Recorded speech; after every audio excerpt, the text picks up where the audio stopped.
will it clear the way for, because we had Congressman Toby Chanco here yesterday, and he was saying that only a change in leadership will open the possibility of other congressmen admitting culpability or,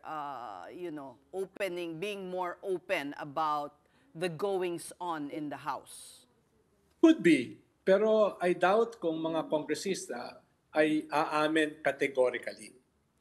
Iba yung categorically, iba yung indirectly. Kaya dahil kung directly, baka makasuhan sila. Kaya I doubt kung mangyayari yun. Pero tingin ko ay bibigyan naman ng graceful exit kung sakali, no, yung speaker. Malamang ay i-declare na vacant yung speakership position, pero hindi i-declare all positions vacant. Dahil may ongoing kang budget process. Kung i-declare mong vacant all positions, madi-delay yung budget process mo. Diba? Pero Ronald, in spite of that, ay mukhang nasa agenda naman sa House na ipagbawal na yung mga insertions at even ipagbawal na yung mga flood control projects in their thousands for now.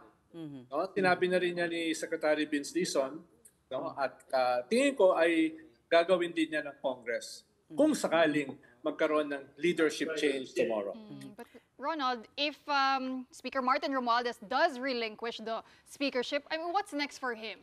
Will we see him actually investigated dito sa maanumalyang flood control because he is being implicated na involved daw? Or off the hook na ba siya? Well, halos sigurado ko kung sakaling mag-i-step down siya. Ang una niyang sasabihin, investigahan siya. No? Una niyang sasabihin. Lalo na may ICI na. No? Kaya tingin ko hindi naman siya magtatago sa investigasyon. Tingin ko yun ang magiging, I'm not sure, hindi ko alam kung ano magiging speech niya bukas. Pero kung sakaling mag-i-step down siya, ay malamang yun ang una niyang sabihin. Investigahan niyo ako.